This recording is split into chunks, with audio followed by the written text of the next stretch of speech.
أن يعني عفوا يوهن من قوة الدولة، من سيادة ورمزية وكرامة رئاسة الجمهورية. بمعنى يعني الآن لو أنه بدأ بواحد اثنين ثلاثة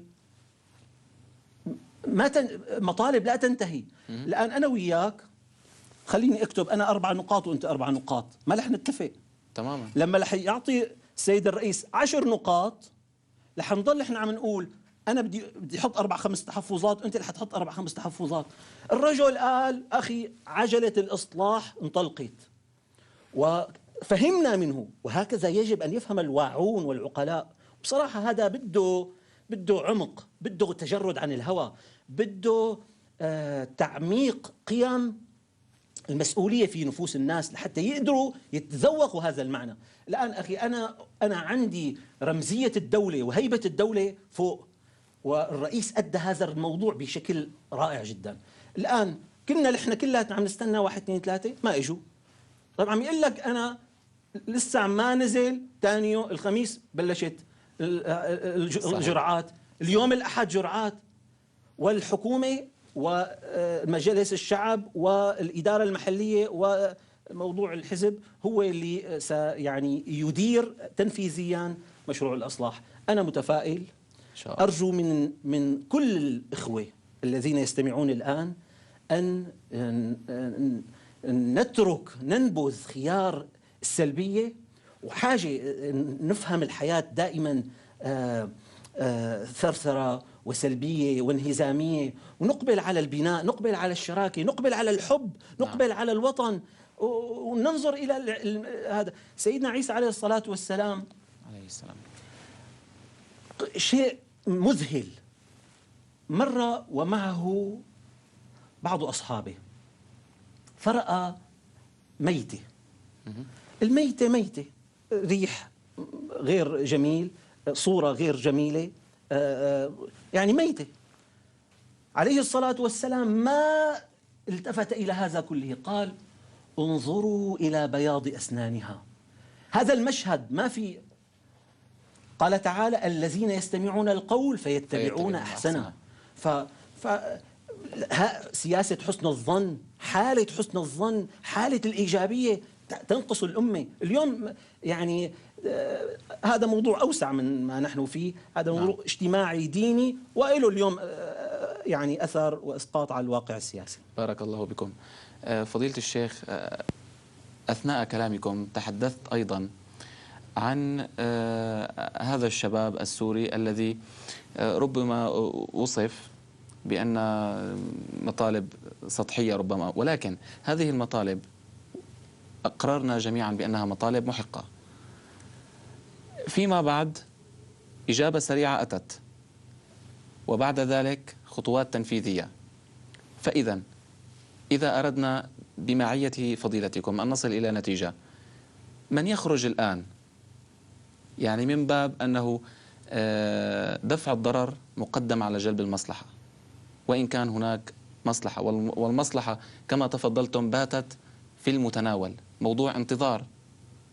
فمن يخرج؟ ما هو يعني الحكم هنا؟ ما هو المنطق؟ وبصراحة فضيلتكم. أخي الكريم،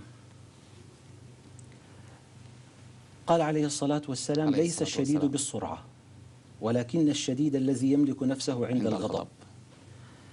أنا أخاطب إخواني الشباب وأخاطب إخواني طلاب العلم الذين يعني اليوم يغردون في سرب الخروج.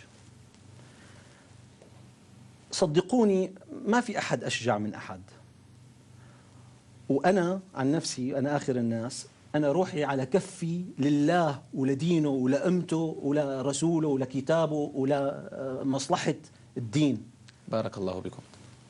وما أحسب لنفسي في ذاتي حساب، لو أنني أرى الحق في هذا لفعلت، لو أنني أرى الخير في هذا لفعلت، لو أنني ما تظنون أنه نحن شيوخ سلطة، ما تظنون أنه نحن خايفين على كراسينا، ما تظنون أنه أنتم الشجعان ونحن الجبناء. اليوم أنا أخاطب الناس جميعا، وخاصة إخواننا يلي إلهم جراح. أخي الحكي سهل، في واحد مات أخوه، في واحد مات صهره، في واحد مات ابنه. هذا الحديث يعني ما من السهل، وأسأل الله أنهم شهداء ويموت كل إنسان ويبعث على نيته. في الحديث، والحديث في الصحيح، في الفتن يبعث كل إنسان على نيته. نعم. فأنا أرجو هؤلاء أن يدوسوا على جراحهم لمصلحة الأمة، أن يعني يعطوا هذا لله، يعطوا هذا للأمة، للخير. قال تعالى: وجزاء سيئة سيئة مثلها. الآن حضرتك أنت مثلا أخطأت معي، أنا يمكن لي أن أخطئ معك خطأ مماثل، القصاص. نعم.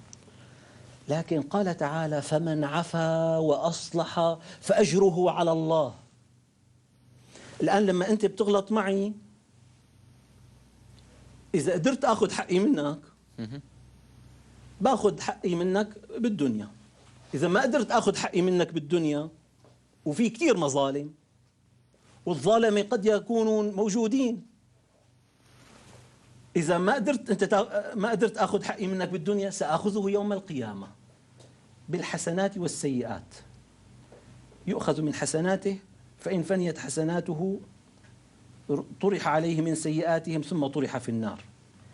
لكن يلي بيعفو لله فأجره على الله. الآن أنت قطعت لي إيدي، ربما مثلا الإيد عليها 1,000,000 حسنة، باخذ من حسناتك 1,000,000 حسنة. لكن إذا بعفو عنك لله، بسامحك لله، باخذ على عطاء الله وعلى كرم الله وعلى قدر حضرة الله جل وعلا. فأنا بتمنى من إخواننا جميعا أنه ما يخرج أحد. الآن فترة كلمة قالها أستاذنا الدكتور سعيد، ونحن جسم طلاب العلم في البلد تابعنا أساتذتنا في ذلك، اخترنا الذي يرونه من الشراكة مع الوطن ومع الدولة. وختم كلامه بتلك العبارة: ولكل حادث حديث. بصراحة لما نلاقي ما في إصلاح، أو أنه خطوات إصلاحية شكلية، أو أنه هي لا تلبي الاحتياجات، على الأقل لن نكون شهداء زور. سنحيد أنفسنا وسنلزم بيوتنا، لن نسوق لكم ولا لأحد، ولن نكون بكل الصور دعاة فتنة إن شاء الله تعالى. بصراحة فضيلتكم نأتي على نهاية هذا الحوار الذي نتمنى أن يكون الكلام فيه خرج من القلب ويدخل إلى قلب كل سامع بإذن الله. في الختام نشكر فضيلتكم الدكتور المهندس محمد أنس الدوامنة، إمام ومدرس القرآن الكريم في جامع بعيرة، عضو مجلس إدارة مجمع الشيخ أحمد كفتارو. شكرا جزيلا لك. جزاك الله خيرا. شكرا للمتابعة. السلام عليكم ورحمة الله تعالى وبركاته.